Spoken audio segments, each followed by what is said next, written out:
Hi guys! Magandang gabi! Welcome back po dito sa Gandara Asay Channel for Showbiz Update. Ang tatalakayin nga natin ngayon at pag-uusapan mga kakimpaw ay patungkol nga po dito sa makukulit na Kimmy Ralph-Fines na patuloy pong nagkakalat at gumagawa ng ingay sa social media. Sabi nga po ng Kim Paulandia, nagtitiis na lamang at nagtitimpi si Paolo Avellino sa kanya. Pero bago po ang lahat, sa mga hindi pa nakaka-subscribe sa ating channel, pakiclick lang po tayo na ating subscribe button at notification bell na nariyan sa baba para mag-updated po kayo at ma-notify sa mga susunod po nating chika patungkol sa Kim Pao. Maraming salamat! So, eto na mga kakimpaw, dumako naman po tayo ngayon at pag-usapan ang mga komento at opinyon ng Kim Paulandia hinggil sa mga nagdaan nating balita sa pamamagitan ng pagbabasa ng mga comment. Mula po kay Miss Virgie Disimulation, shoutout po sa inyo. Sabi niya dito, palagay ko, wala nang pamamanhikan. May edad na sila. Hindi na kailangan ng pamamanhikan. So, ayan mga kakimpaw. Adult na daw sina Kim and Paolo. Kaya no need na ang pamamanhikan. Pero diba guys, ang pamamanhikan nga is respect po at formal na paghingi po ng kamay ng babae sa kanyang magulang mga kakimpaw.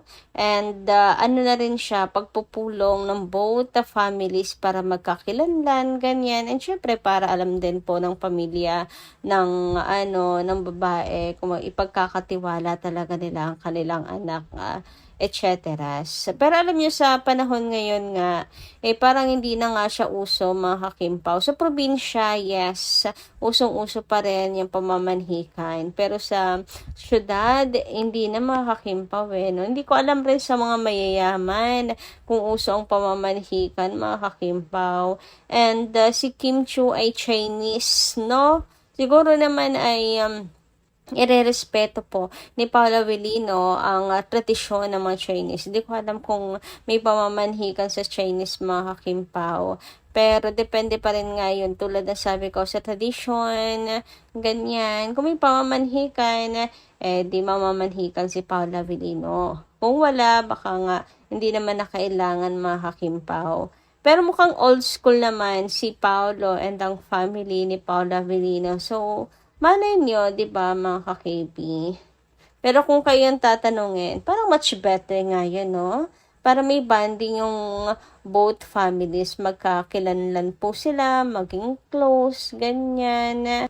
Makapag-usap-usap sila, di pa mga kakimpaw. Pero syempre sa ngayon, wag po natin yung pakaisipin muna. At saka bakit ba masyado natin pinangungunahan ang both families? Ayan, alam kong excited ang lahat, di ba mga kakimpaw?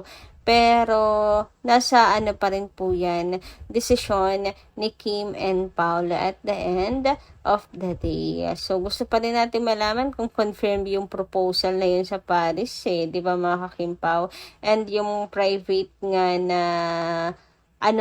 private na pamamanhikan nga di umano sa birthday party. Hanggang ngayon, wala pa rin po tayong chika. Di ko alam kung hindi kasi talaga totoo or sadyang masyadong private lang kaya hindi talaga ilalabas. It's family matters na kaya hindi na kailangang isokumed. Dalawa lang naman yan, di ba mga kakimpaw? Samantala, sabi naman po ni Miss Hiccup Iris Ann, good evening Gandara, ako to si Annalyn Hiccup, account ng anak ko ang gamit ko. Tama ka, natuto si Kim mag-relax, mag-balance sa work at talagang alaga ni Paolo si Kim. Excited na ako. Sila papunta sa Seoul. Sana samahan ni Kim. Kim Pao forever. At sa Gandara sa TV na rin ako nanonood. Account naman ng pinsan ko, kaya iba-ibang account. Lahat naman nakasubscribe sa'yo. God bless and more happy lang ang buhay. Team Panatag, walang pagdududa. Anyari, Miss Annalyn Hiccup, bakit iba-ibang account yung gamit nyo ngayon? May problem po ba, Miss Annalyn Hiccup? Wow, maasenso. Naka-TV na si Miss Annalyn. Gusto niyo talaga malaki, no? Para talagang parang nanonood lang sa TV ng ating update. Nakakaloka naman, medyo ako nahiya do'n, ginawa niya akong artista, puwede naman pang phone-phone lang tayo, hindi tayo pang TV, charot.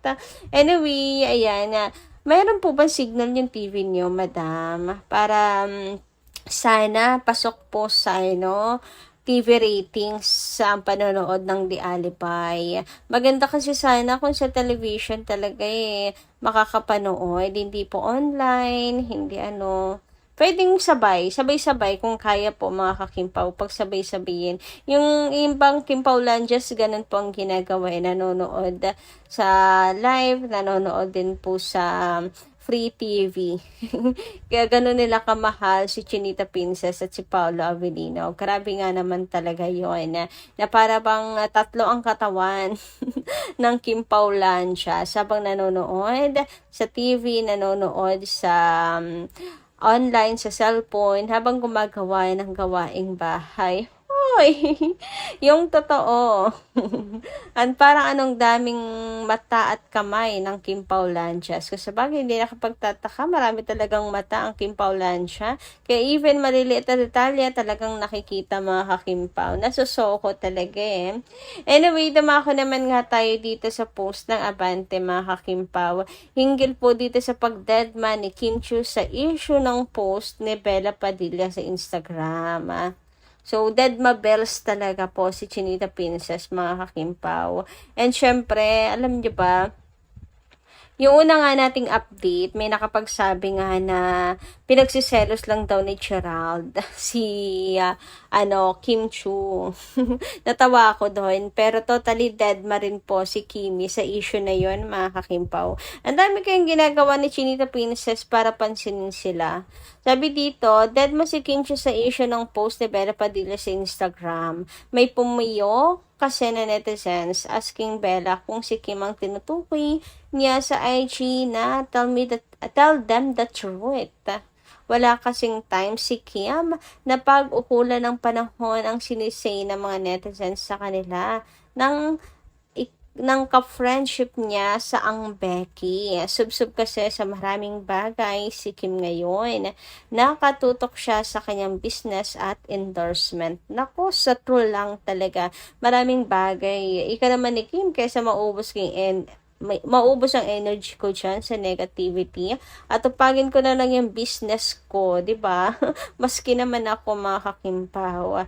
Ayan, dahil ako ay mabilis madala sa mga negatives, mabilis masaktan, dead man na lang totally at focus na lang sa business para hindi masira ang mood, para hindi maapektuhan, hindi masaktan.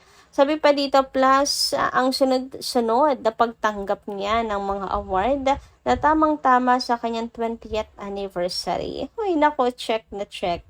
Gaya na lang ng nalalapit na Outstanding Asian Star Award para sa Seoul International Drama Awards 2026. Todo kampanya ang fans ni Kim na iboto siya para masungkit ang award for the second time.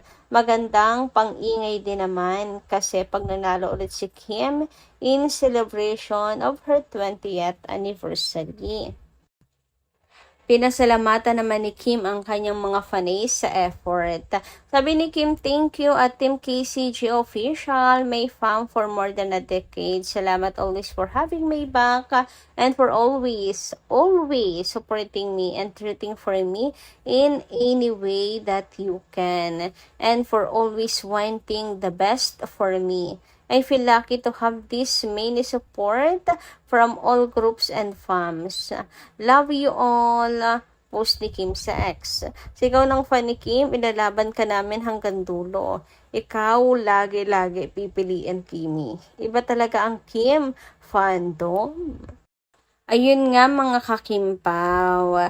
Dead Mabels si Chinita Princess sapagkat ang daming ginagawa ni Kimi, wala na siyang panahon para bigyan pa sila ng pansin.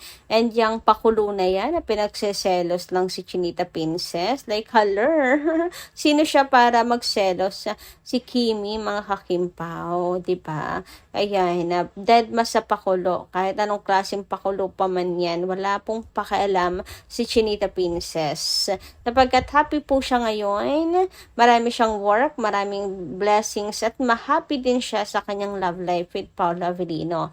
Actually, sa halip nga po na pansinin sila ni Kimi, sinampal pa sila ng katotohanan ni Kim. Tulad na lamang nitong ang trip to Taiwan ni Kim at ni Paolo Avellino, mga ka-Kimpaw. So may nagsasabi hindi naman daw Kimpaw yan. Like, haler.